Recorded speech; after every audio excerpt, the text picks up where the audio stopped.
warahmatullahi wabarakatuh. Saya Vira Audrey Premita dengan NIM 32111040. Pada video kali ini, saya akan menjelaskan bagaimana reaksi SN1, SN2, S1, E2, dan juga reaksi adisi. Pembuatan video ini dibuat sebagai salah satu pemenuhan tugas mata kuliah Kimia Organik Fisik yang diampu oleh Ibu Sari Purbaya, SSI MSI. Mari simak videonya. Saya akan menjelaskan bagaimana reaksi substitusi nukleofilik, reaksi eliminasi, dan juga reaksi adisi. Nukleofil juga dapat diartikan sebagai spesies yang suka muatan positif. Berarti nukleofil pasti memiliki pasangan elektron atau awan elektron pada ikatan rangkap. Reaksi substitusi nukleofilik terjadi pada senyawa dengan gugus fungsi yang dapat diganti dengan spesies negatif nukleofil tersebut. Nah, umumnya terjadi pada senyawa alkil halida dan reaksi atau penyerangnya adalah nukleofilik. Berdasarkan kinetikanya, reaksi ini dibagi atas dua, yaitu reaksi SN1 dan juga reaksi SN2. Reaksi umumnya dapat dilihat pada gambar di atas. Rx merupakan alkil halida, Y ini merupakan gugus pengganti, Ry ini merupakan produknya, dan X adalah gugus pergi atau leaving group. Nah, di sini mekanisme dari reaksi substitusi nukleofilik ini terbagi menjadi dua, ada SN1 dan juga SN2. Gugus pergi atau leaving group ini merupakan basa lemah.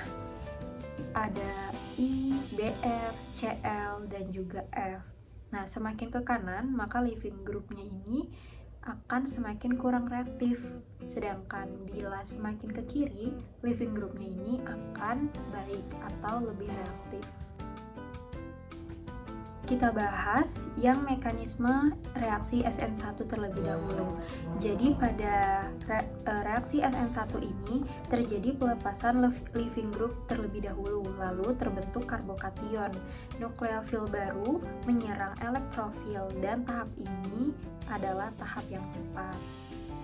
Di sini ada contoh soal yang bisa dilihat pada gambar di atas, yang mana di sini ditambahkan CH3OH lalu dipanaskan dan menghasilkan HBr.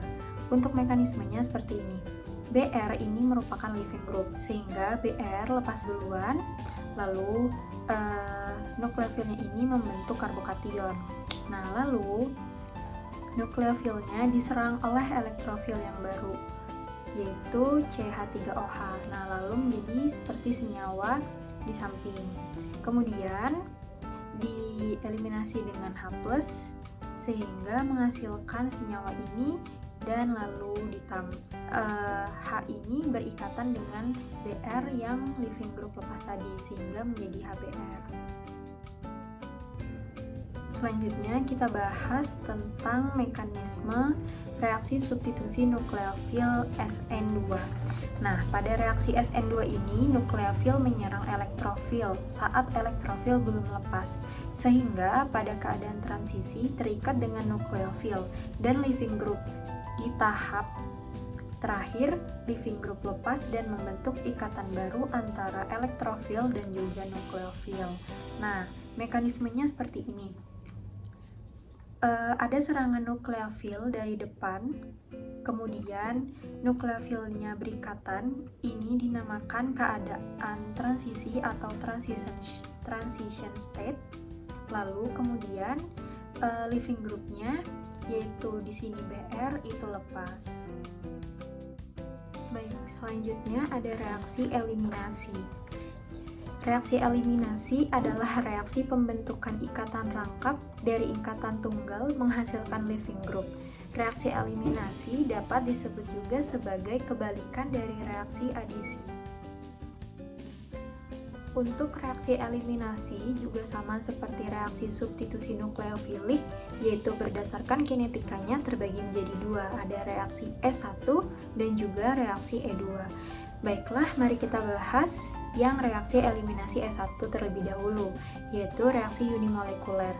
Reaksi eliminasi unimolekuler adalah reaksi eliminasi di mana karbokation memberikan sebuah proton kepada suatu basa dalam suatu reaksi eliminasi sehingga akan menghasilkan suatu produk alkena.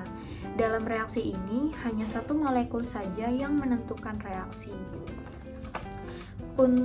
Mekanisme reaksinya sendiri yaitu adalah sebagai berikut. Yang pertama, ada tahap 1 yaitu ionisasi. Reaksi S1 ini berjalan dengan sangat lambat. Nah, terdapat rumus seperti gambar di atas.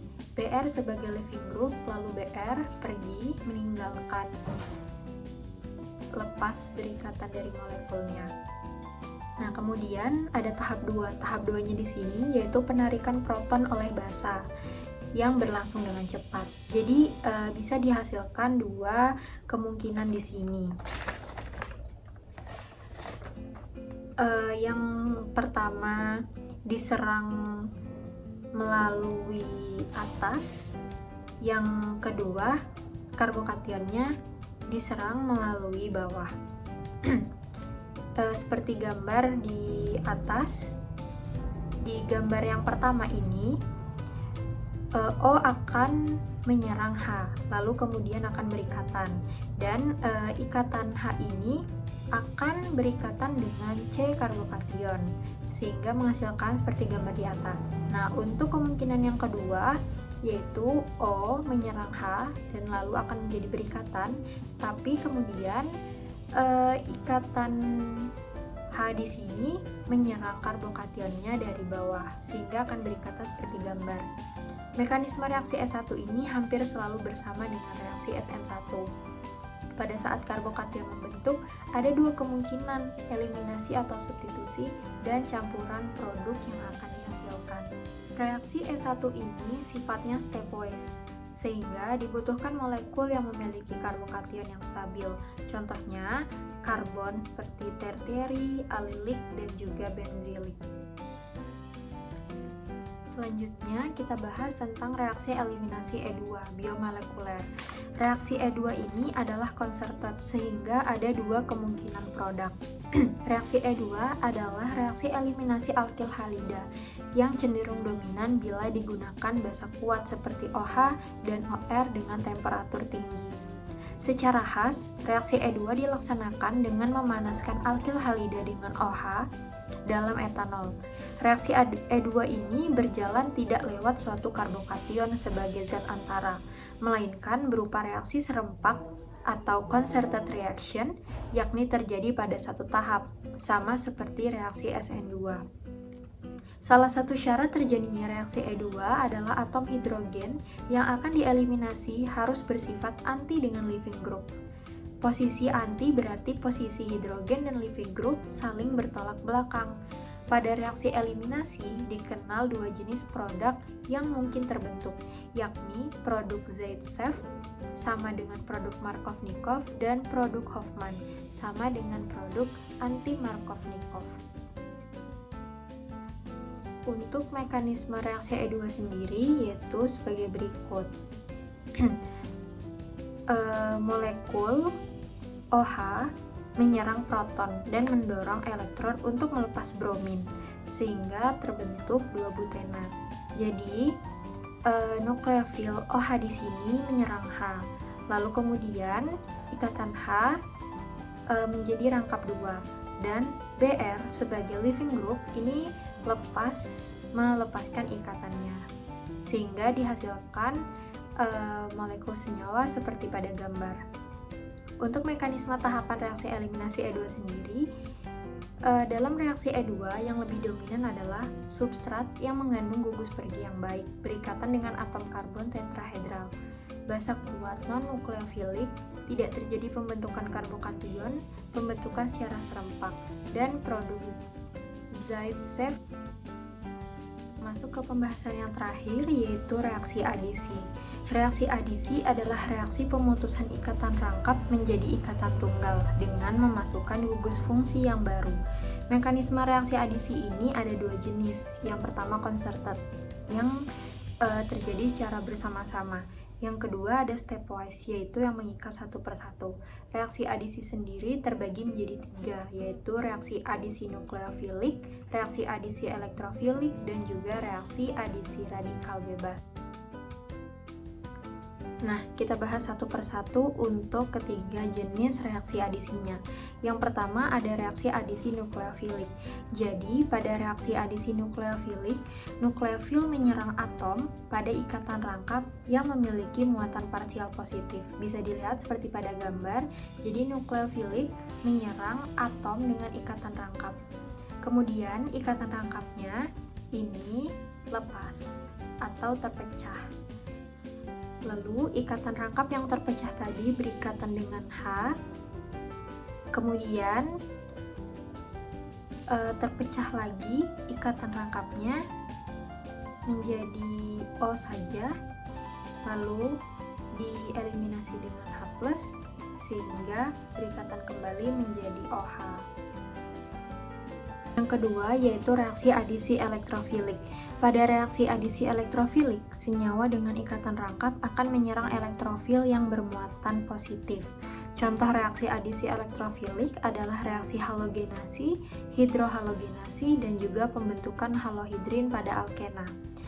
Harus diingat bahwa ikatan rangkap 2 pada alkena kaya akan elektron, sehingga dapat berperan sebagai nukleofil. Seperti pada gambar di bawah, ini adalah mekanismenya.